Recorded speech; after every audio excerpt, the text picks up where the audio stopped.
Welcome to Talks on Docs Killers, the podcast where we discuss, review, and make recommendations on documentaries involving killers.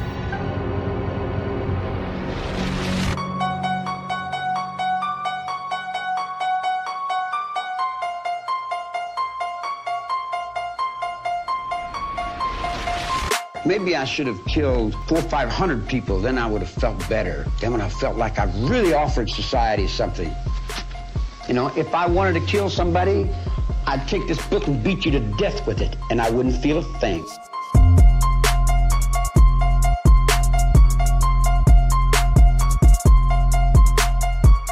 The only motive that there ever was to completely control a person that I found physically attractive, and keep them with me as long as possible, even if it meant just keeping a part of it.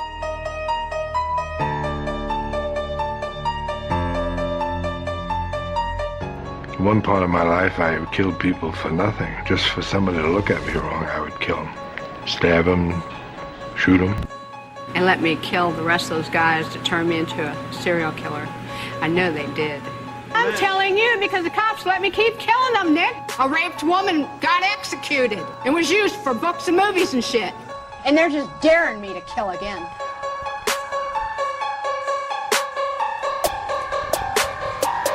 Yes, Johnny! Serial killers do on a small scale what governments do on a large one. They are a product of the times, and these are bloodthirsty times. Even psychopaths have emotions if you dig deep enough, but then again, maybe they don't. Violent delights tend to have violent ends. Killing is killing, whether done for duty, profit, or fun.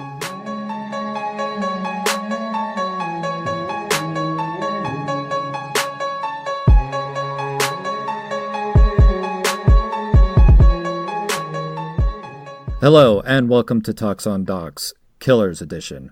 We are your co-hosts. I am Sturdy. I'm Ty. I'm Tim. And as you can tell, this is a special edition of Talks on Docs, where myself, Ty, and Tim are going to be going over specific documentaries that entail the subjects of killers or true crimes. Now, I know both of you guys have had like a long ongoing infatuation or liking to documentaries involving killers or true crimes.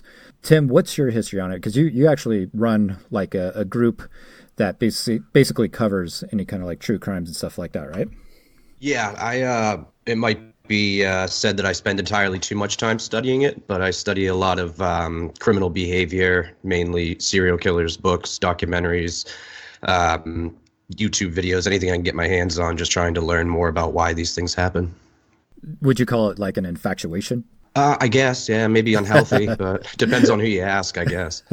What got you started in that? Was there anything specific, or was it just something that you kind of grew up with in high school and stuff?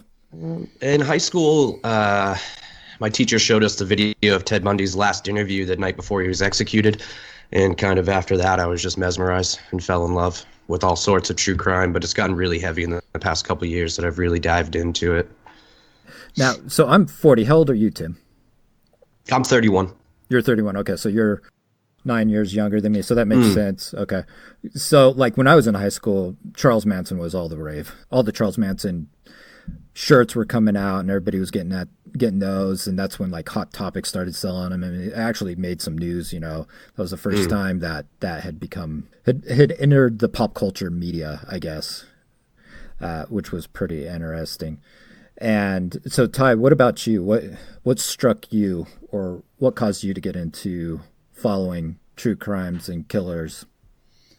Kind of sort of the same way as Tim was saying. Like, I was in high school too when like the DC sniper attacks came out, and and you had Malvo and I forgot the other little guys, Muhammad. You know, they were going around, taking everybody out in DC, and it just like watching all that unfold on TV, and then just got into, we had history lessons and stuff, and like on a school that kind of covered, Gacy and Dahmer and, the Son of Sam killers and all that stuff. And it just got more and more into it. And the next thing you know, I was watching like every movie I could, like Seven, other thing that took on serial killers. And of course, it just basically a lot of movies and television kind of got me more into it. Then more into it, so to say, as opposed to like reading up about it. Just, all the stuff that you see in the media and stuff about it. So that's interesting that you brought up the DC shooters. I was actually stationed in Fort Belvoir, which is right outside of Washington, D.C. when all that was going around. I guess I can't remember. There's a couple of titles that they gave those guys, the Beltway shooters and stuff like that. And so every time we were released on the weekend, we were allowed to go into Washington, D.C., but we were always getting these warnings and updates on the shooters. And so I was right there living in Washington, D.C. all through that time of the D.C. shooters. And it was kind of scary because we went everywhere around D.C. I mean, we're a bunch of young soldiers out and about visiting the town and getting to know the place. And you never knew when. Well, the thing with those shooters, I mean, they would shoot at all kinds of random places. You had no idea where they were going to strike next. And I don't know if it's me or what, but it seems that mass murderers or killers or serial killers kind of end up showing up at places where I live. I also lived in Los Angeles during the Stalker incident during the 80s. I was in my preteens, so 9, 10, 11, 12, when the Night Stalker was roaming around the LA area. I was living in San Dimas, the home of Ted and Bill, when all that was going on. So that was interesting to live through, of going to sleep at night and being a little kid and wondering if the Night Stalker was going to walk into your house at the night and kill your family and stuff. So I think that's part of where I started my infatuation or curiosity of serial killers or mass murderers and such, because it was always around me, it seemed, or very close to where I was living. Being young and having the Night Stalker. Actually, I was living in Reno, Nevada. This was actually before I was born, I believe, but she was a mass murderer. And one day she decided to take her vehicle and drive her vehicle right through, I think it was downtown Reno, and killed multiple people at the time. I think she was the biggest mass murderer, female mass murderer at the time. Priscilla Ford was her name, sentenced to death after driving her Lincoln Continental down a sidewalk in Reno on Thanksgiving Day in 1980. The attack killed 6 people, injured 23, and she was a schizo. So yeah, so I was born in 1977. I'm 40 years old, so I was very young at the time. When I studied, it's pretty cool about this because that's a picture of her, and she looks to be like she's a person of color too. Which, I mean, if anybody looks up and reads about serial killers, you don't get those that much as you do. Your Caucasian male or female. Those are usually your go-to in that. So that also adds to it. I think it's about 20% of serial killers are of a different race than Caucasian. 20%, is that what you said? I think it's about 20%. Both of you, I'll start with you, Tim. Is there one serial killer that you've always been attracted towards most? I don't know if that's the right way to say it, attracted towards, but that's interested you the most? There's been 2. H.H. Holmes, who grew up actually about an hour away from me in New Hampshire, went into Chicago and had his murder castle, and there's so many unknowns in that one. And then the Green River, Gary Ridgway, who's just one of the most prolific in American history. I think he was convicted of 50-something, but admitted to 70 to 90, and just went undetected for so long that it just mesmerized me that after catching Ted Bundy, they still couldn't put the pieces together.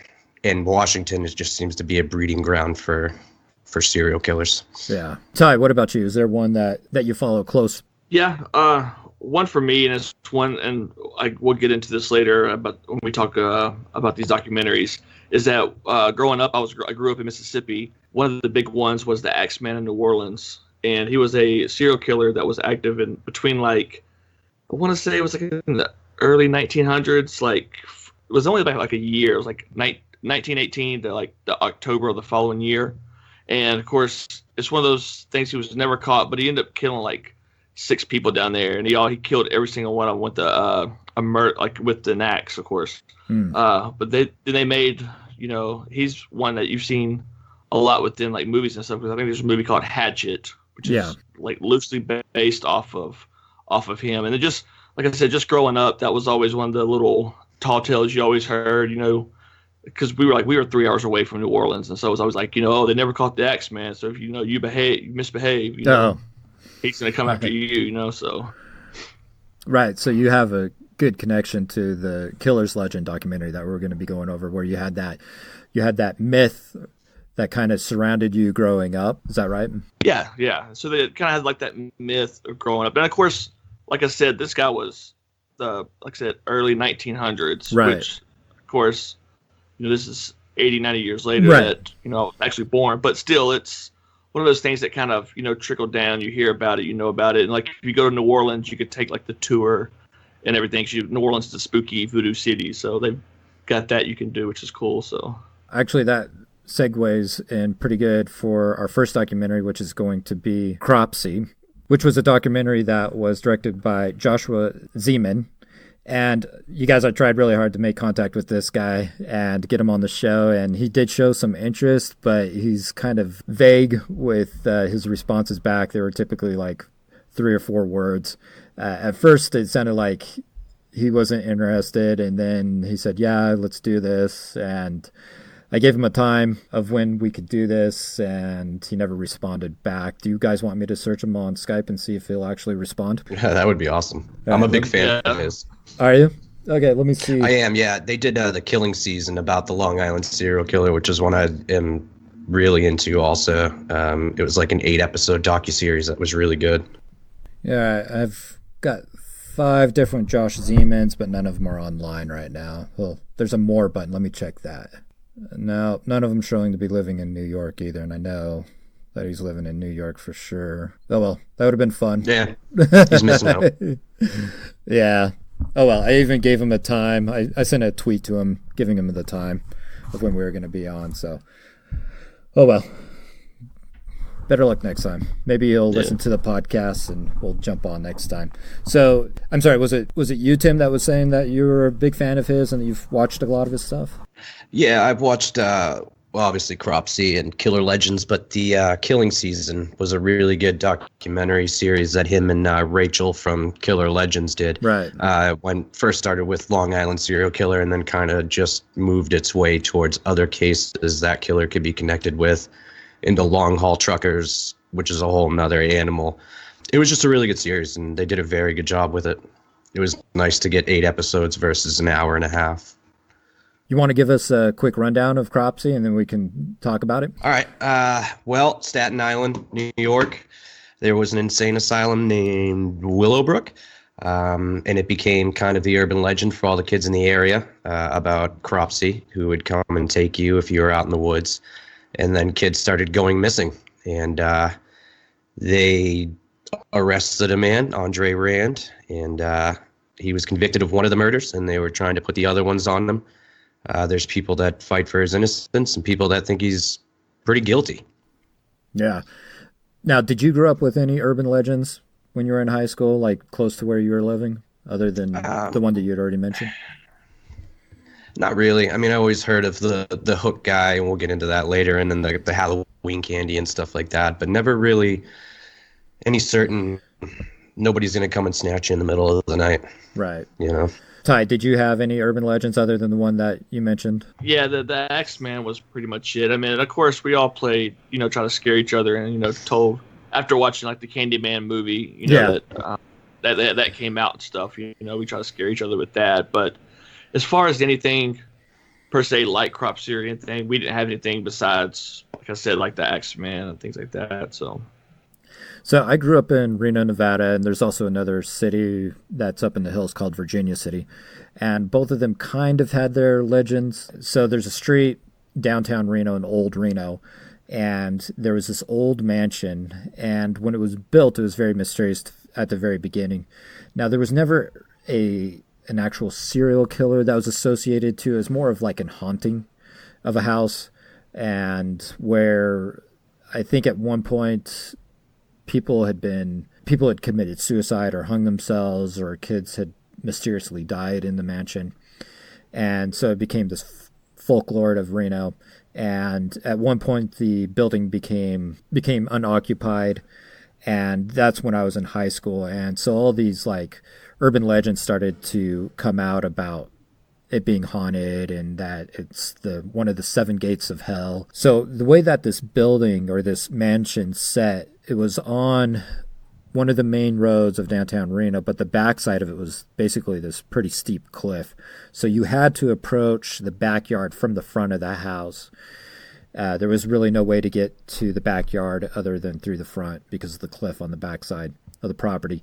And the urban legend was that this was one of the 7 gates into hell, and that there was this, what they called a black shadow or a black tower, that when you got into the backyard and looked towards the back wall, or if you stood looking towards the back wall of the mansion, you would see an inverted pentagram.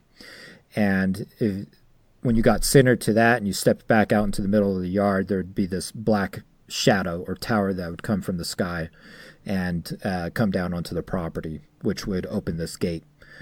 And so that was the big challenge in high school, was to see if you could get into the backyard, if you had the guts or the stupidity to get into the backyard and pace this thing off to see if you could get the dark tower to open up. And the other one is Virginia City. That's where a lot of ghost stories lay in the way of there's this huge cemetery that sits up there from all the mining that was going on back in the 1930s and 40s.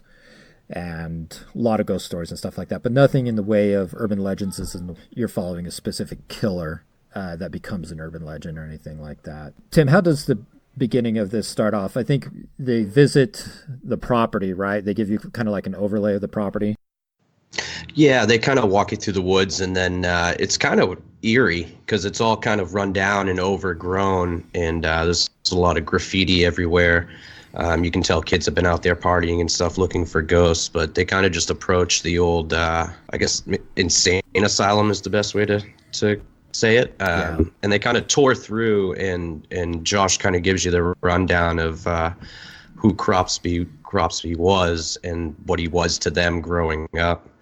And it was just a very eerie, it's in the woods, and it's just very creepy that I don't know if I'd want to go out there late at night. Yeah, it reminded me a lot of the cemetery that we have up at Virginia City. It's all like spray painted up.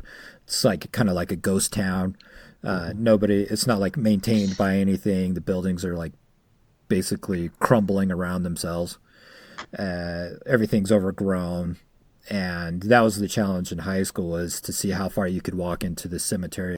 Did you guys have anything like that in high school, or have any challenges where you'd like walk out into a cemetery or an old abandoned building or anything like that? Not for us at all. Like I said, we didn't have anything, or when Jackson, Mississippi is where I'm from, we didn't have anything down there that kind of like that at all. There's an old rundown military fort over on the ocean. It's not far from us, but it was a place where apparently a lot of devil worshippers would go down and make sacrifices and stuff. I didn't learn about this until into my 20s and stuff, but I never dared to go down there. Even after being 20? No, even now 31, I still wouldn't go down there. Probably the most disturbing part of this documentary was the old Geraldo footage of him going into that place when it was actually functioning, I guess, and they had the kids that were either like physically or mentally disabled, and it looked like there was like no power to the building. Were those scenes disturbing to you guys as it was for me? Yes, that was, like, I can watch some weird shit, but that stuff right there was super disturbing. Because they showed, like, if you watch the documentary and stuff and see the footage that Sturdy's talking about, like, there's kids, like, crapping themselves, you know, and, like, it's just sad to watch. It's depressing that, you know, they allowed that to happen. They give you little clips in Cropsy, the documentary, but I was bold and went on YouTube, and you can actually watch the Geraldo. There's 2 parts, 2 half-an-hour-long parts on his special it is way more disturbing than it is in the Cropsby documentary. Wow. So it's heavy. So what would you have to search? Geraldo Cropsy? Did that bring it up? I think I was just searching Andre Rand for it, but it comes up, you can just search Willowbrook, and then Willowbrook 2. And they're 2 half-an-hour parts, but it's pretty heavy. It's pretty disturbing. Yeah, and that's right at the beginning of Geraldo's career as well, too. Yeah. I mean, that's some pretty old footage they had there. And it's interesting. At the beginning, they open it up with a 1965 clip of Robert Kennedy condemning the place and how terrible it is. And then Geraldo comes in, and I think it's 7 or 8 years later is when his documentary drops. So it was something that was known to be a disturbing place. In that video, Geraldo's, is it like they had the power out the whole time, or it looked like there was like no lighting at all in the building? Yeah, it's kind of weird because he talks about how they showed up unexpected because a doctor had reached out to him about the poor conditions there. So they just kind of burst in through a back door, and it was just like that. And then they got invited back, and when they came back, kids were clothed and being loved and taken care of. And then he came back a third time and busted through, and it was the same way it was the first time. It was just, I think they talked 70 patients and 3 nurses. You know, nobody was being fed. And this was the kids' ward, the men's ward, the women's ward. They were saying everybody contracted some sort of virus and stuff within 6 months of being there, whether it be parasites or it's insane. If you can handle and stomach the poor conditions, it's an interesting documentary to watch. So during this entire time, that's when our suspected killer is working there, right? Yeah, he was a janitor. Obviously not doing his job. I thought he would have been locked up there, to be honest with you. He ends up working there. I can't remember. Do you remember how many years they said he'd worked there? It just says in the 60s he worked as a custodian. Okay, they didn't say for how long. Yeah, it doesn't. Wikipedia is not saying how long he was there. There's not a lot of known stuff about him, which is interesting. Right. So he obviously knew the lay of the land. He knew the conditions that basically nobody would ever go out there. Basically, this was easy prey for him. Yeah, for sure. I mean, he's, especially after it was abandoned. They talk about the tunnels and stuff underneath. He knew exactly where he was going and where to hide somebody, and that's assuming it was all by himself. So it ends up going abandoned, and Tim, do you know what year that was, or do either of you know which year it was? 1972 was when Geraldo. 1987. It was closed by the state. The state ends up coming in and closing it down. The place basically becomes a place for homeless people to find shelter at, right? Mm. I mean, that's what I gathered. They didn't really go into that. I think it would have been interesting if they had like interviewed some of the homeless people that are probably still out there, because you could obviously see where there's camps and stuff where homeless people are still living there. They had uncovered campsites there, but some of them think that he kind of like was the leader of a group down there. Yeah, the devil worshiping and stuff that they claimed that went on there. Yeah, they didn't go over that until the very end, which was interesting on how they presented that in the documentary. Yeah, there was a couple parts where they found campsites in there. I can't remember if they were his campsites. Though they did find his campsite out there because that's where they found the first body was not far from his campsite. I wish they would have had like an overall map of the underground tunnels and stuff just to see how intricate it was, because they basically, all you see is the two documentarians walking through these dark tunnels. Of course they do it at night, make it more dramatic and stuff. Oh yeah. And but it would have been nice to have, at least for me, to have like a map to kind of like make it a little bit more realistic. Oh man, it's wild if you bring it up on Google Images. Oh, is it on there? Yeah, there's a couple maps of the tunnels from underneath there. The place isn't standing anymore. I think it's a college now. I think they tore it all down, and it's now a college of some sort. But they have some old maps on there. It would be a really cool place to go and see if it wasn't so damn scary. Yeah. Yeah. So after they kind of introduce the grounds and what had happened there and the urban legends, the documentarians, they start making contact with some of the people that were involved in the search for the little girl that went missing. Do you have her information? Jennifer Schweiger. She was born with Down syndrome, was reported missing on July 9th. They spotted her walking with Andre Rand, the person they convicted of it. Her body was found underground after a 35-day search while combing the area around Willow Brook. A particular spot caught the eye of a retired firefighter. He returned with the police. The entire body was unearthed from the shallow grave, and they were positively identified as Schweiger. They searched the grounds for evidence and found one of Andre Rand's makeshift campsites in proximity to her grave. But then there's people that are trying to fight innocence of the killer by saying that the body had been moved. Because how did they miss this location? Because ultimately what they report is that they do a search of the grounds in that area, and then they kind of like do a double back, and then that's when the firefighter finds the body. Did you guys buy into that at all? I struggled with the intelligence of this man and being able to successfully pull off this murder and then other murders. But then I thought to Henry Lee Lucas and Otis Toole, who were pretty dumb, but they are responsible for dozens of murders. And yeah, I think, who's going to frame this guy? I mean, who is he? Nobody, I mean, you know, like I guess it's any...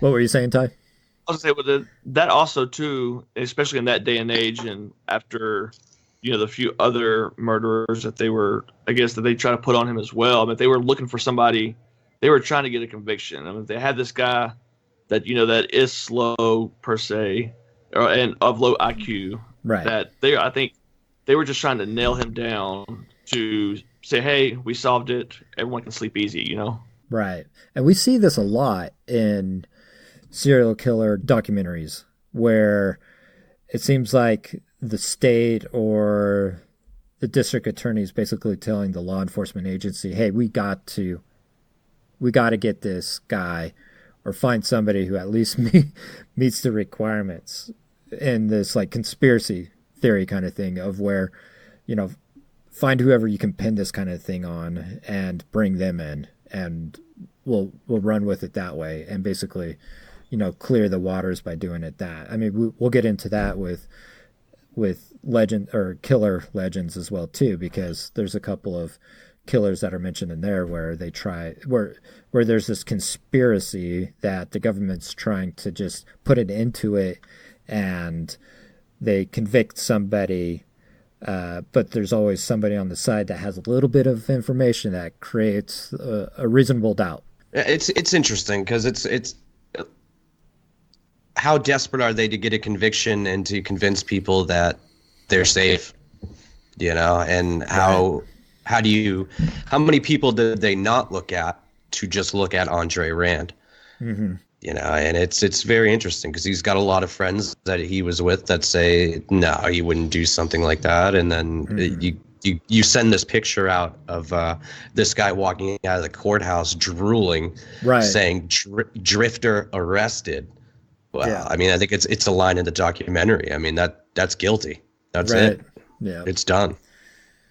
Was there anything in this documentary that gave you a moment of reasonable doubt? I got reasonable. I think he worked. I don't think it was just him. I think that he took the rap for it, but I definitely don't think he was able to pull maybe he could pull one murder off, but the amount that they're trying to tie to him, I really don't think he could have done it alone. I don't think a cult was involved at all. I think it was just a group of really shady people that were just crazy. Yeah, I would agree with that. Because this documentary brings up 3 or 7, I can't remember, murders that they were trying to pin on him. Do you have that number? 5 other murders besides Jennifer's. Okay. And that's going all the way, because Jennifer's happened in 1987, and there was 5 other murders back to 1972 that they were trying to pin on him. Okay. So yeah, I would tend to agree with your statement there, Tim, that I think it was more than just him. I think he probably had a part or something to deal with, but yeah, maybe he was like a ringleader of all this. I don't know. I don't even know if he's smart enough to be the ringleader. I think it was just a bunch of shady, dumb people that were criminals, that just there's people out there that are just not good. Right.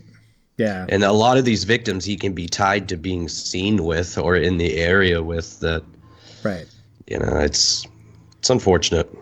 Ty, what do you think? Do you think it's a group of people, or he's tied, or did you have a moment of reasonable doubt?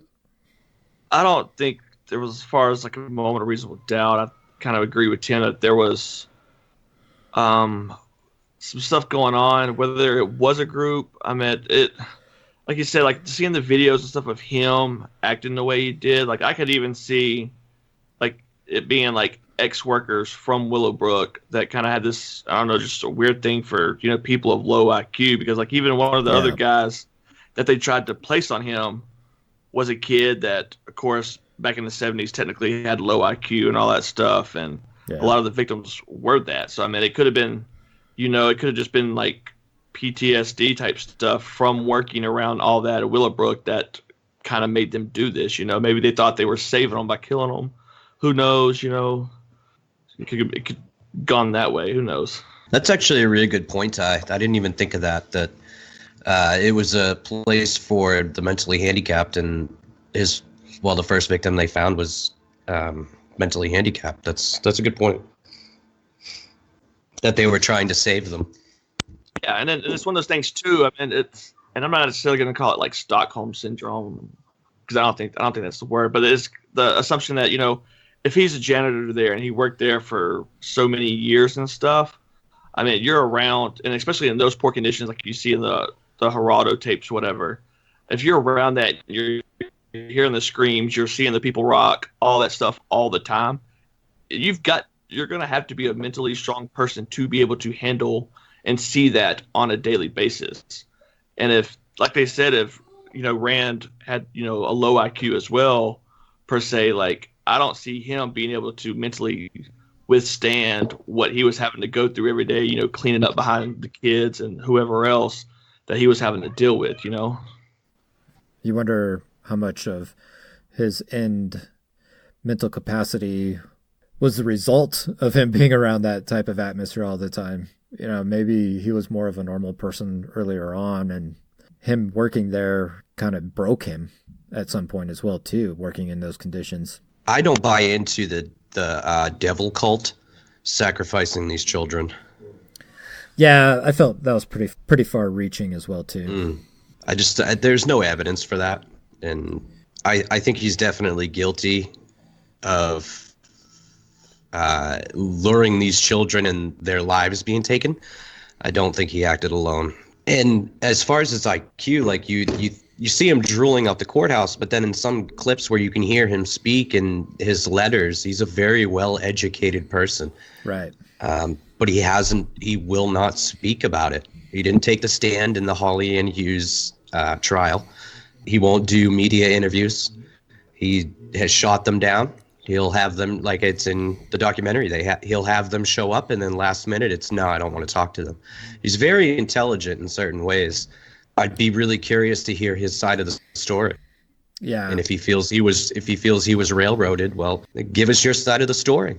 Right. And that's one thing that I've talked about in Talks and Docs about. It's awesome when a documentary can give you both sides of the story or both sides of the coin. And unfortunately, we don't get that in this one because of him and his personality.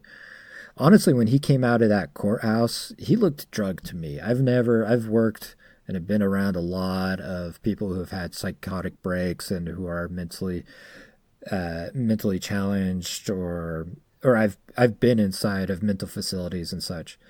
And the only time I've seen somebody just like overly drooling and basically limp like he was coming out of that courthouse is when they've been overly medicated. See, it's interesting because I think in the documentary, there's two police officers. They are talking, and they brought him to a hotel room at first to question him for whatever reason, and he pulled the same thing, and he wouldn't speak for 2 to 3 days. But he all of a sudden, when they were questioning him, he just shut down, started drooling, and just acting outrageous. So maybe an and act. Then it didn't work if that's what it was. Right. Like like you were saying, like this to me, like I said, it just leads back to, maybe with the whole, like I said, like the whole PTSD thing, or maybe he's just so smart that he, took those traits of what he, the people he worked around and saw how, they may have acted, talking to doctors or something in there, and, just went that route. I mean, So he took We've seen it those before. Yeah, so he took those cues from the people he worked around and used that as an act. Is that what you're saying? Well, as an act or in his defense as well, you know. Right. So I mean, because not necessarily a plead the fifth, but insanity. He could have easily went that route, and Mm-hmm. Yeah, it is interesting, but see, I'd have to look at the time back then. Right now, I think it's like 1% of people that claim insanity in a case like that, it works. But I'm curious they didn't go that route, because in the documentary, at least, they don't go really into them attesting to his mental state. It's kind of just he's guilty. When was it introduced into the court systems that you could claim insanity? Dahmer had that option. That was the 90s, so you're talking a 10, 15-year gap. Okay, yeah. I think the very first one was the Twinkie. The Twinkie defense. That's Twinkie defense, yeah. Well, that and something I just pulled up, quickly off Google. It says that either the first known recognition of insanity as a defense was recorded in 1581. Oh, wow. Okay. So, yeah, if a madman or natural fool or lunatic or in the time of lunacy kills someone, they cannot be held accountable. That's back in British courts back then. So okay, that's British courts. Okay, you can't trust that. Well, yeah. It'd be interesting to see when the U.S.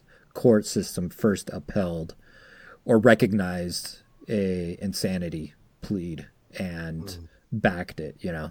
So, Tim, you don't buy off on the occult, satanic worshipping stuff going on. Ty, did you have an opinion on that?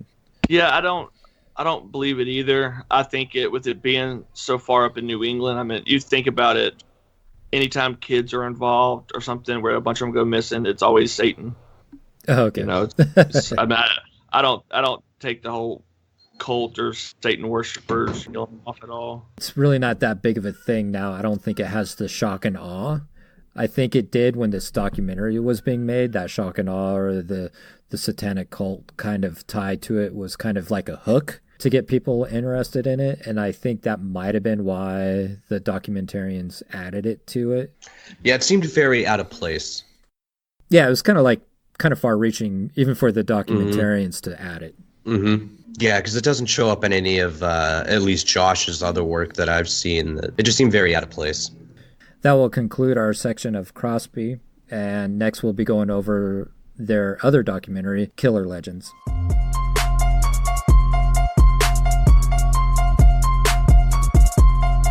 For our next documentary, we're going to be going over Killer Legends. Ty, how about you go ahead and give us the rundown on that? Yeah, no problem. Killer Legends is a 2014, came out in March of 2014. And what it is, it's an American documentary written and directed again by Josh Zeman, who did Cropsy, the one we just talked about. He did it for a network called Chiller, and it's him and a lady named Rachel Mills. And what they do in this documentary, what they do is they just investigate the real life origins of several urban legends, and they break it down. And they kind of got four main ones that they cover, and you probably have heard them before. The first one they go through is the Hook Man. The next after that, they go to the Candy Man, and they also cover the Babysitter, the Man Upstairs, and the final one is the Killer Clown. So those are the four main urban legends that they kind of go into in this documentary and kind of research and kind of tie in real life associations with these urban legends. Did you have a favorite that you liked out of those? I have probably my favorite course would be like the last one they covered. It would be the Killer Clown, because it does tie in to the urban legend and of course the serial killer John Wayne Gacy. It covers him. It goes into him and it kind of covers why clowns are scary to people and everything, and why the fear of, I think it's called color phobia, I believe it's called. It's the fear of clowns. Yeah. And why so many people had that. So when clowns are supposed to be nice, make you laugh kind of people. I think I've always thought it's cool how people associate something happy into something, a fear and stuff. So especially between our generations, a lot of people will instantly associate it to Stephen King's It. I think a lot of people's fears comes from that. But even before that, they even talk about that in the documentary, that a lot of these fears were before Stephen King's It. Didn't they talk a little bit about that? Yeah. Tim, was there a certain one brought you in the most? I gotta agree with Ty. The Killer Clown one was really good, but the Phantom Killer was the one that really I was surprised by, that they would go that far back in history of 1946 to attach that to the Hook Killer. It makes a lot of sense.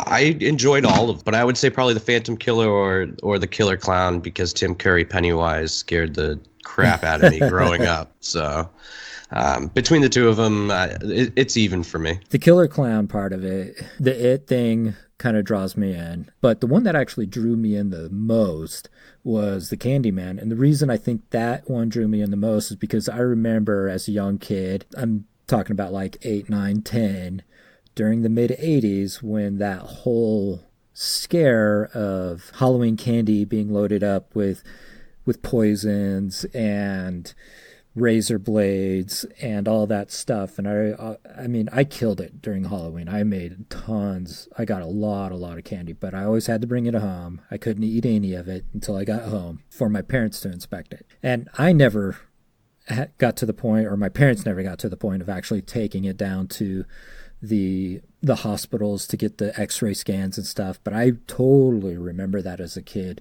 where kids were taking their candy down to the hospitals or the ER rooms, where they were basically offering this free service of having the candies x-rayed or examined and stuff for razor blades and any foreign metal objects like the pins and stuff like that. So it was more of a flashback moment for me of being a little kid and experiencing that.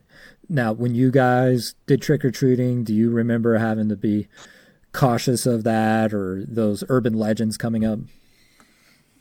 Yeah, I was just about to say that. I was about to jump in and mention this because, like, my parents, me and Tim are about the same age, and I was born in 85. And I remember, like, when I was old enough to realize, what Halloween was and all that stuff, like, my parents were always about, we couldn't eat anything until they checked the wrappers to make sure there was no tampering, none of that stuff, no holes poked in it. They weren't really worried about, the razor blades and apples or anything like that. They were more so, somebody, unwrapping the candy package, sticking whatever in there and then, sealing it back up per se.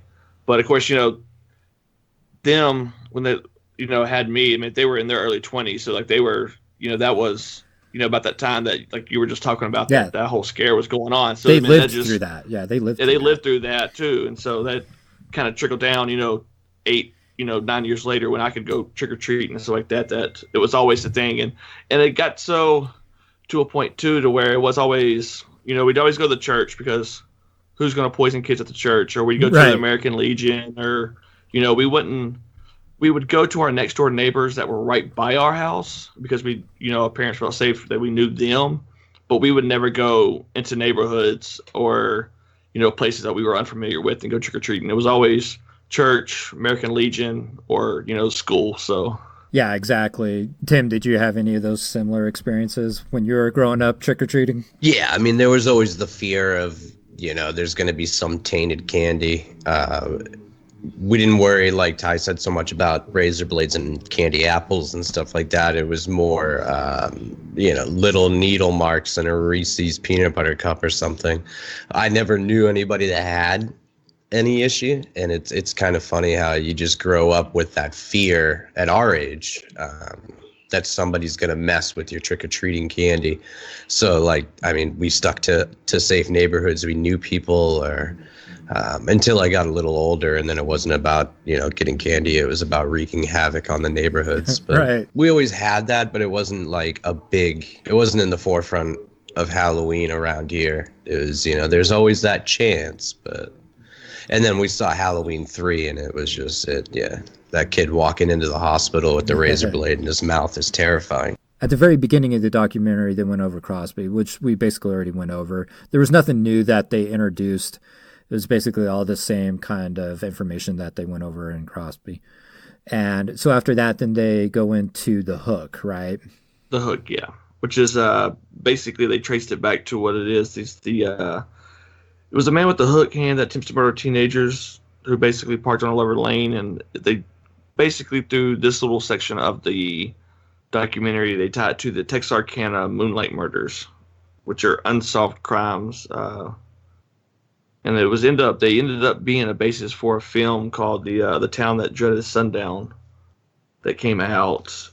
I want to say, when was it? 1970s? Yeah. Yeah. It actually 76. It seemed like it ended up kind of becoming like a cult following there in the town. Where they ended up showing that movie out in the park where that Lover's Lane was at and where a lot of the killings occurred and stuff. Happened, yeah. What'd you guys think of that one, of that killer? I'm fascinated by the Phantom Killer because it was 1946 and it was such an unheard of thing back then. It just mesmerizes me that somebody, you don't hear of that stuff back then. So it's somebody that, I mean, it was sexual assault, it was murder, attempted murder because his first two victims survived.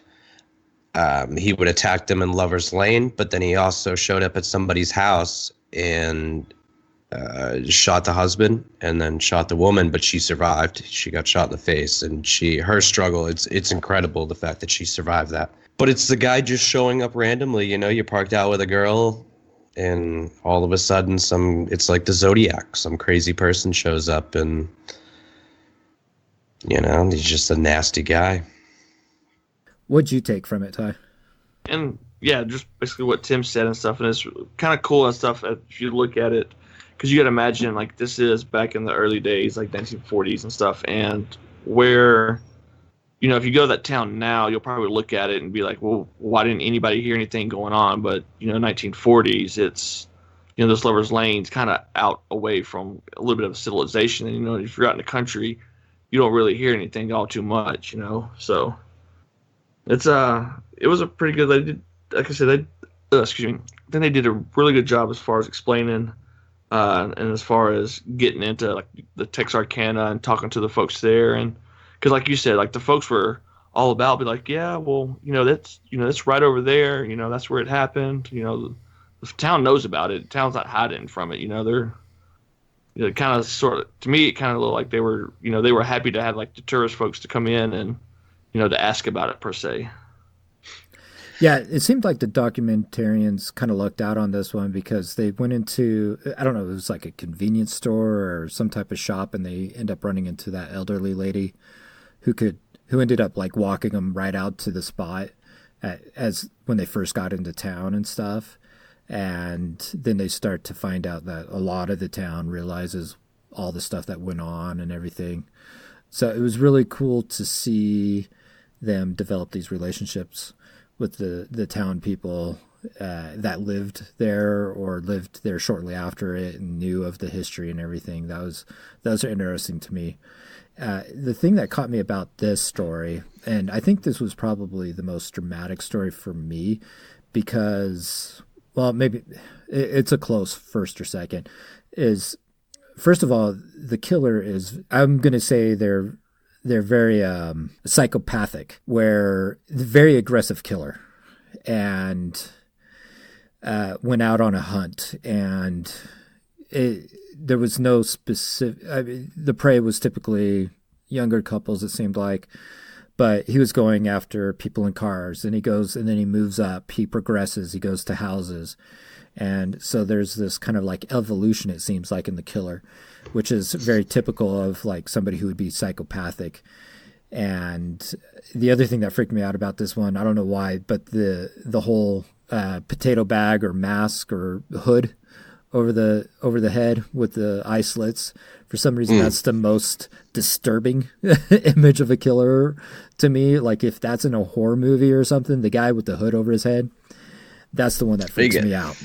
You got Friday the 13th, what, 2, 3? I think he wears a potato sack over his head. Yeah. Yeah. But it's kind of like that with, like, like in the movie The Strangers as well. And I think one thing that grabs the fear of people when they see something like that is it's something that, you think about it, 1940s, you go to the local store and you buy a bag of potatoes, and that's the guy just took the sack from that. It could be anybody. Everybody has a bag of potatoes at their house. Yep. It's nothing too technical. And it's just a scary thing to think about, because, like you said, of course, really, unless you had like a birthmark or something, there's no identifiable marks for most people, and it's, even if the guy was from the town, so. To go back on what Sturdy was saying about the psychopath, it's, if you really track it, there's an incredible escalation in his crimes. The first 2 people he attacked survived with minor attacks. It was pretty nasty and going to be mentally scarring for them. The next 2 people he attacked, he killed. And I think there are signs that he sexually assaulted the girl, took her out. I believe there are signs that he took her out in front of the car, assaulted her, and then moved her again. So, and then it's almost as if he couldn't, that wasn't enough for him. So he had to attack a married couple in their house through the window. Yeah. So it shows a lot of signs of, he's very brave, but he's also very shy in a way that he'll attack certain people up front, face to face, and assault them. But then, and this is assuming they can link all of the murders together. Right. There's some debate on some of them, if they're linked or not. The house one is really weird to me, to go from attacking people face to face and committing sexual assault to entering through a window, killing the husband and wounding the wife and taking off. It's almost as either de-escalation, or he's trying to relive his first assault where the victim survived. It's very weird, and being 1946, it's going to be, how can you definitively link all of these murders together or all of these attacks together? The fact that the town celebrates them, I think, is odd. Yeah. And it's, are they just searching for notoriety? I just got done watching the 2014 Town That Dreaded Sundown. And there's a part in Killer Legends that struck me as odd when they're talking to the town manager, and Josh and Rachel are telling him, they're filming a new movie, and it's about a copycat. And this town manager gives you this look of complete BS. Right. And, I didn't know that. Like, yeah, come on, man. You totally knew. And you want to bring something to your town. It's money. It's, it's interesting. Yeah, it's revenue. And the governments and the bodies in there are always going to be fine with that, regardless of what it is, it seems like. So because the only time that they mentioned like a copycat is when they talked about doing the remake of the movie, but they didn't mention like a copycat during the time of the killings, right? Not that I No, their best suspect was Yule Sweeney. His wife came out and said he said something to her that he didn't, and then she recanted. And then there was another guy they were very vague about, that pretty much all they gave was he was the son of a rich family. He committed suicide, but in his suicide note confessed to the phantom killings. Right, that was the one that was kind of like almost like a conspiracy theory kind of part of it, right? Where they talked about where he was an influential family or wealthy family that could have maybe used it as a cover-up or were trying to cover it up. Yeah, it's somebody that's very, I mean, the attacks only happened from February to May, and then that's it. So it's somebody that you almost gonna want to call it a spree, because it happened in such a short amount of time. I wish they could link it, not wish, because I don't want any of, but I would be curious to see if they could link it to any other attacks in the surrounding area. Because it's very strange for somebody, unless he was locked up, or it was Yule Sweeney, or this person that killed himself. It's very strange for somebody to just stop in the span of a couple months. That's it. You take 5 people, you attack 8, and you're done. That's strange. We've had some historical killers where they go on like a break. BTK, Dennis Rader, he did it. But there's no... Do they have anything for the Phantom after... No, they don't. May of 19... You know, that's the weird thing, is that I believe he was locked up. He was caught for another crime and put into prison. Let me ask this question too, and I don't think it. I mean, they talked about, with a lot of the guys coming back from World War II around that time, because the September before is when the war ended, so a lot of those guys were coming back. Like, could it have been, maybe like somebody that could have, had been over there and come back, and seen some shit, and it could have just been weird PTSD episodes. I know I've said that a lot, but it's you see what I'm getting at? Yeah, that makes a lot of sense. World War II ended what, 1945? September of 1945, and the killings and the attack started in February of 1946. That's a good connection. So I mean, it could have been something like that. I mean, it's who knows? I mean, but like you said, Tim, I agree with you as well. As he got locked up for something, and then just never went back to it, or decided to go somewhere else, and they just never connected the two happening. So after that, the documentaries go into the Candyman. Yes, sir. Yeah, I liked how they started off with the movie Candyman. I remember in high school that coming out. You guys were younger. You were probably like in elementary school at that time. Yeah, but my older sisters didn't let me live that movie down because they made me watch it, and then I'd go in the bathroom and they turn the lights out on me and they start saying Candyman, Candyman. Yeah, that movie's terrified me. Yeah, I remember it was the biggest rave when it came out because it was like, the scariest movie ever made when it came out. I remember watching it, but I wasn't like overly terrified. I was more freaked out by Freddy Krueger and stuff because that's Friday the 13th and Nightmare on Elm Street. Those came out when I was in 9-10 years old, and I remember sneaking in and watching those movies at my friends' houses and stuff when they came out on VHS and stuff like that.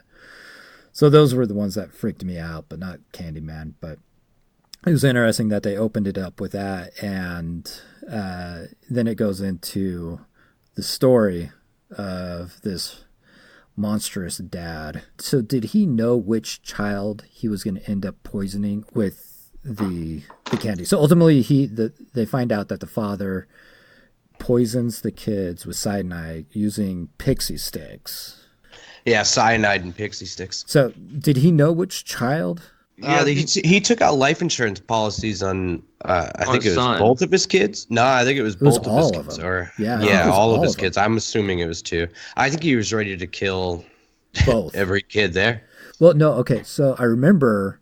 So I think both of he had poison or the cyanide set up for both of them, because the documentary explains that the sun goes down first. They call the paramedics, but the paramedics arrive sooner than expected, which threw a wrench in the dad poisoning the other child. I remember them talking about that, and I was like, oh, okay, this guy, because I remember thinking, okay, did this guy just like hand out the candy and whichever kid died? But then they mentioned this thing of the paramedics arriving sooner than expected, which basically ended up resulting in saving that other child's life because the dad didn't get enough time to either supply that kid with the candy or whatever.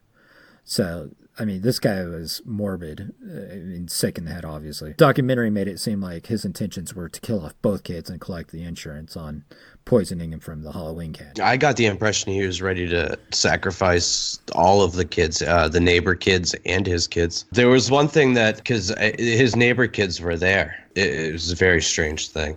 Yeah. But the first time I watched this documentary, when they brought up the Candyman, there was somebody that I was like, oh, they're going to go into, and that's Dean Corll, who was killing in the 70s in Texas and owned a candy shop. He made candy and was known for luring boys and killing them.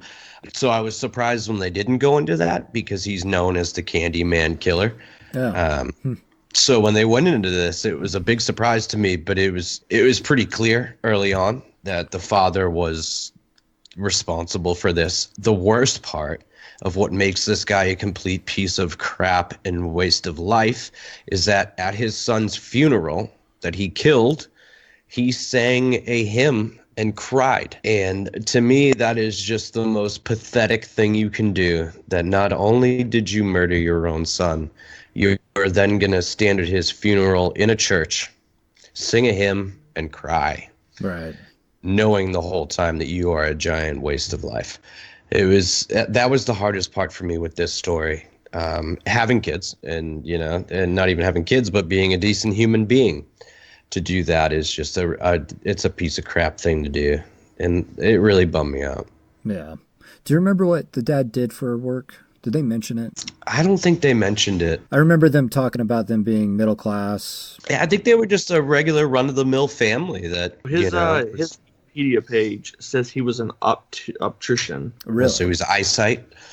Yeah, so he was an optician, so that's what he did for work. So medical professional. Yeah, which is probably the reason why he knew how to, handle potassium cyanide, Right. But my question is, even now in 2018 at 31, I would have no idea how to get cyanide. No, I wouldn't. So at that point, like how easy is cyanide to come across? Well, I can kind of speak to that from my history of working with nuclear, biological, chemical stuff with military and law enforcement, stuff like that. It's a lot harder today to get that stuff as compared to back then, because there is not nearly as many regulations or even actually known effects of a lot of those chemicals as we do today.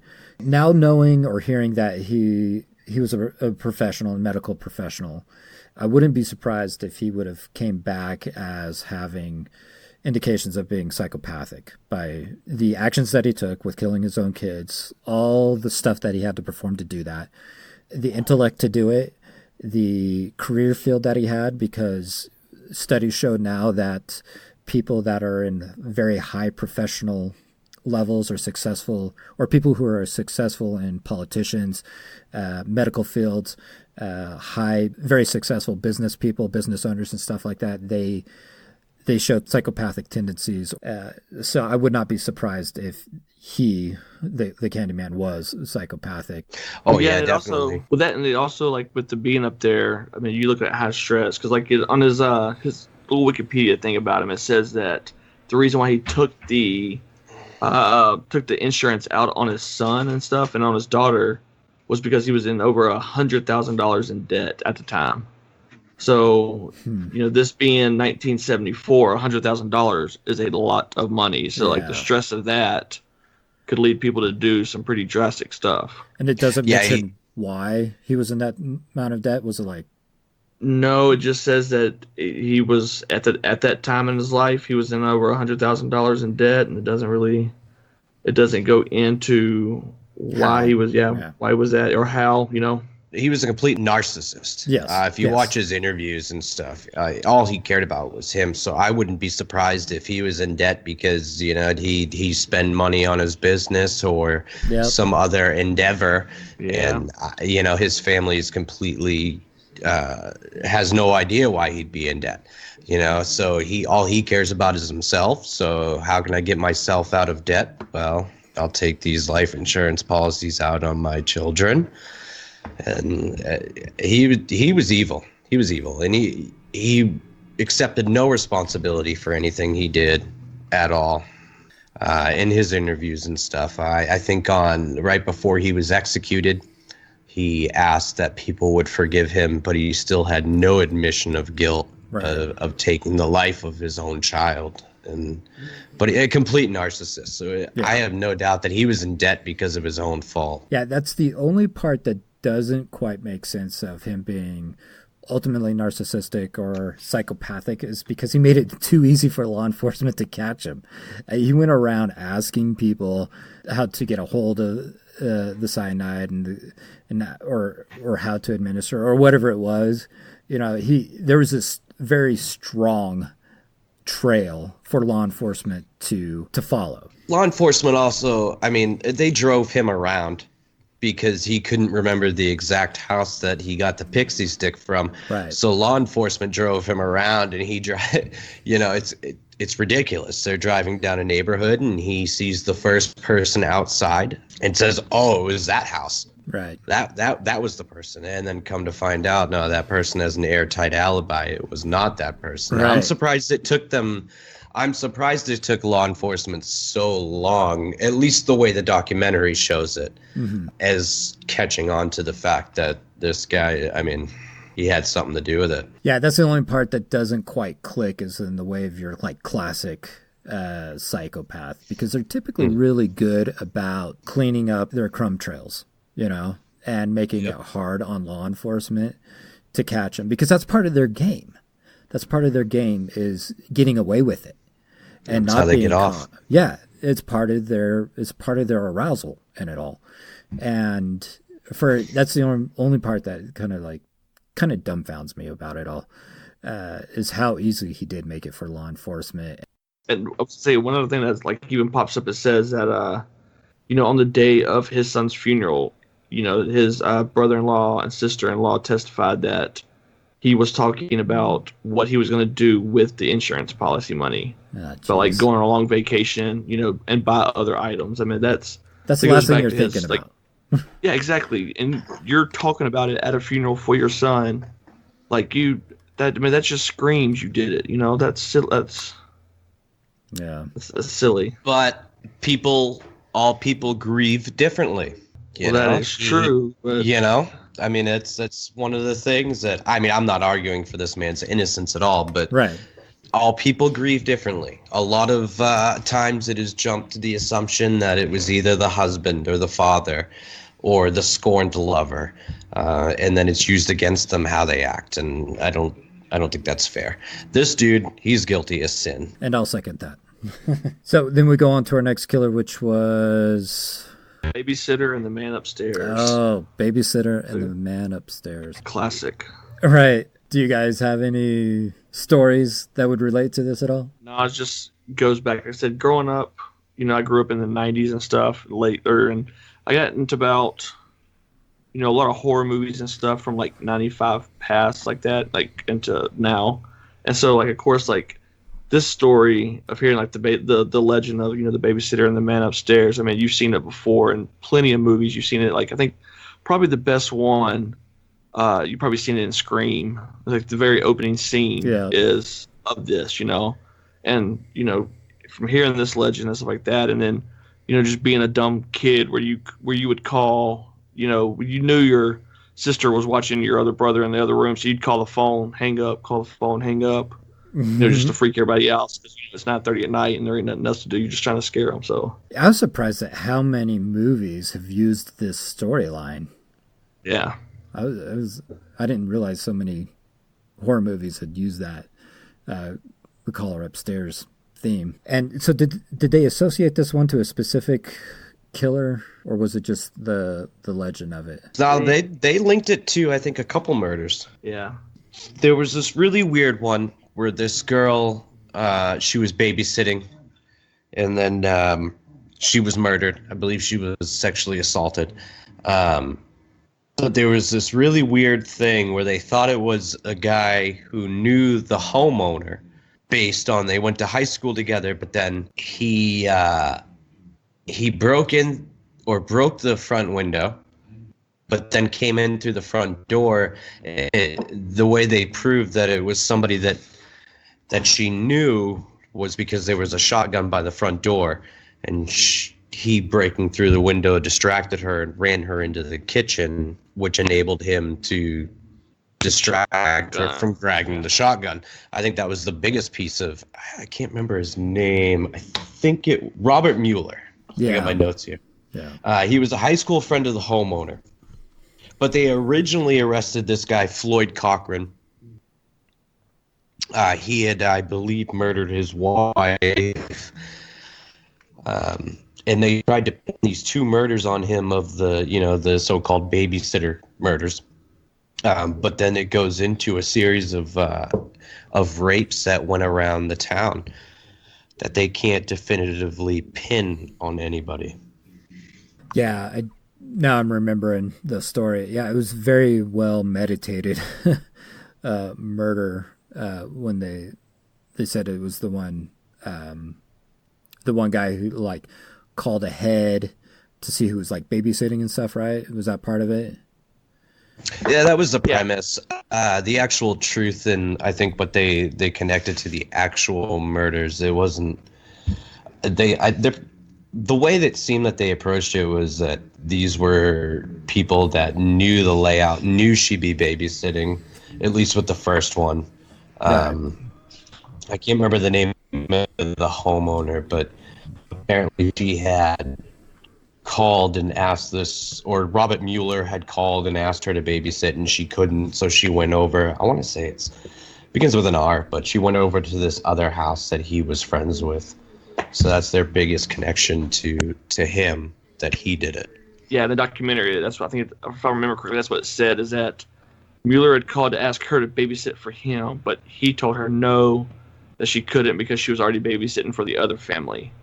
And so that's what led them to believe that how Mueller knew that where she'd be at and that she'd be alone because that was over at his, their neighbor friend house or whatever you want to call them, and would be there. So now this is, correct me if I'm wrong, this is the one where they tried, or they pinned it on an African American as the killer at the beginning, correct? And this is Floyd Cochran, right? And they kind of explained it in the documentary that this was a Dixie town, meaning a very high racial tension town. Super racist. Yeah, there you go. Can we throw that out there? Super racist town. Right. So. Yeah, another racially insensitive. We can. Yeah. Another one of these, cover-up stories that we've seen a couple of times now. Yeah, it would look that way, and it was brought up in the documentary by a woman. Yeah. I think the town historian. Yeah, because it goes back to like we were talking earlier with Rand and stuff. I think with them trying to put it on this guy and just get him convicted, because they pretty much convicted him and hanged him like that pretty quickly, and I think they were kind of hoping that it would go away with that, but then of course happens again. Yeah, they definitely jumped to conclusions when it came to Cochran. Was he probably guilty of murdering his wife? Most likely, but as far as the other crimes, they just don't fit. He was a person. He was darker skinned, African American, I think. People usually don't commit crimes outside of their race. So, for instance, a Caucasian male serial killer is not usually going to target African American women. Usually, it has happened. It has happened. You got the Cleveland Strangler. He was an African American male. He attacked African American women. Unless it's a spree killer, such as DC snipers or something like that, where there's no target really.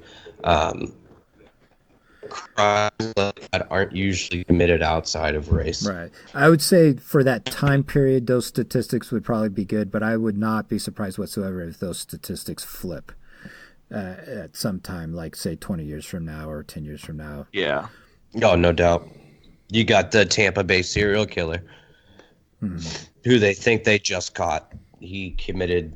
He went outside of gender and race. It's basically all they really cover on the caller upstairs or babysitter killer. Is there anything that I missed on that? So yeah, I think this one was pretty, as far as, especially like in this documentary, I think this was probably their, I'm not going to say like their weaker one, but it seemed like it was kind of more of their shorter one. They didn't have really much to go for. Because for what the stuff that they had and they brought up, it was pretty clear cut as far as, because there wasn't no, what's the word I'm looking for here? There wasn't really anybody to put it on per se, like the other ones we've had before. Like there wasn't nobody, a definitive, person of interest in this that had been, maybe arrested or looked at from the police besides, the African American guy that had been, tried and hanged for it. I agree. This one seemed like a stretch a little bit, that they couldn't definitively pin it on one origin. And so then the documentarians, they leave the best known for last, or the one that you guys grew up with most, the clown killer or the Gacy case. And so this is the one that you guys kind of related to the most. Is that right? With the clown killers and stuff? I definitely. Actually, recently we have had, in law enforcement, has been having a lot of encounters. I don't know if you guys have had this in your towns or not, but in the month of October, you'll have these weirdos that will dress up as a clown, and then they'll bloody themselves up a little with costume blood, and they'll chase people around in like apartment complexes, or they'll wait around on a dark road and jump out in front of cars dressed up as a clown, or chase somebody out of a parking lot of a overnight shopping center or something like that. Have you guys heard any of this stuff going on recently? To me, you're just waiting to get shot. That's you're pushing it too far. It's one thing to scare people, but to take it to that extent is you're asking for trouble. And back home in like where I'm from and stuff too, they had a guy. Now he wasn't chasing anybody. I mean, and it was like a photo thing that him and his wife were doing, and somebody saw it. And then it turned into this big deal, and where what he would do is he'd just wait till night. And he would go walk around with balloons or whatever, and it would, of course, it's just a big playoff, of Tim Curry and It from back in the day. But yeah, they got to the point. But then you got that to where people started copying them, and different towns obviously see clown sightings, and the next thing you know, they're dragging kids in the woods and all that mess. And yeah, it definitely played into the whole like I said, chlorophobia that some people have, most people have. So at the beginning of this section, they're kind of just like covering the chlorophobia in general. And don't they go into like Chicago or something about like some white van? And they're actually like rolling around in a white van with a dude dressed up like a clown and stuff. Yeah, Chicago is known for their carnies, I guess, for their very and there was some big fire explosion where the carnival workers were stopped, I believe, and the train track was going right across and it couldn't stop, and it took a lot of lives of men, women, and children. And there was this one clown that survived, that lost his family, that just became really sad. This one was almost more of a stretch for me than The Stranger Calling, with how they connected it to Gacy. I'm very familiar with Gacy's case. I actually just started a new book on him. This one was quite a stretch for me.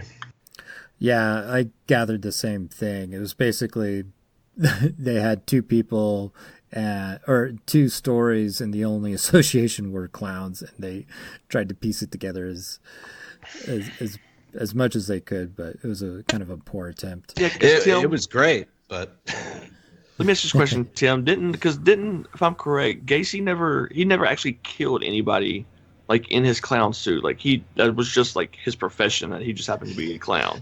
Yeah, he would just go to parties or neighborhood stuff. He never took anybody as a clown. And they went into one part in this documentary where they said the way his makeup was pointed in triangles, it refers to evil. I didn't buy into any of that. He never took anybody as a clown. He would take people by offering them construction jobs.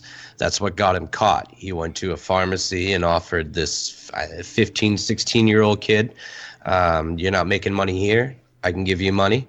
Come with me. And his family was smart and knew that he wouldn't be a runaway, and caught on to John Gacy, and that was his thing.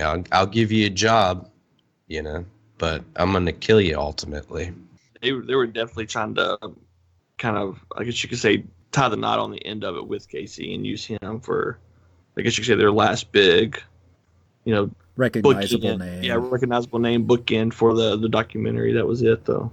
Has he been executed, or what's the status of Gacy right now? Oh yeah, he's gone. He was executed. I want to say in the 80s. Or early 90s. All right, 94. I mean, he's like Ty said, he never took anybody as a clown. His alter ego to make extra money on the side was to be Pogo the Clown, and it was something that people kind of cashed in on after he was arrested. Gacy's case is very interesting. He's totally guilty, but just the things that can be learned from John Wayne Gacy are interesting. He tries so hard to be a good liar, but he's terrible at it. And just the fact that another one, he was convicted of sodomy and let go, and then allowed to work around kids, and ended up taking the lives of 27 to 30 kids. Wow. He should have never been let go, but they let him go. They gave him parole, and that's a whole nother issue of rehabilitation and in the judicial system. But otherwise, there wasn't really much else that this documentary covered after the clowns and Gacy. Is that correct? Yeah, that's correct. All right, we'll go ahead and wrap this episode up here. Thanks again, Ty and Tim, for joining me here on First Talks on Docs Killers.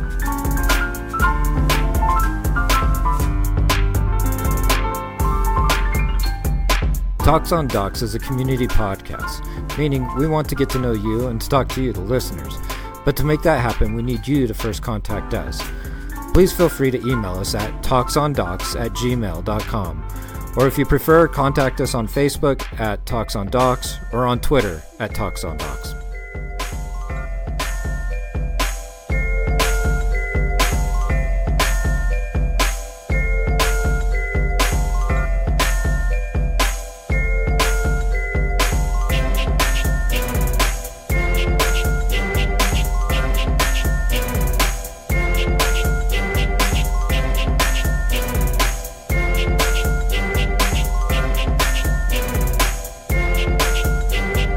Beautiful day in this neighborhood, beautiful day for a neighbor.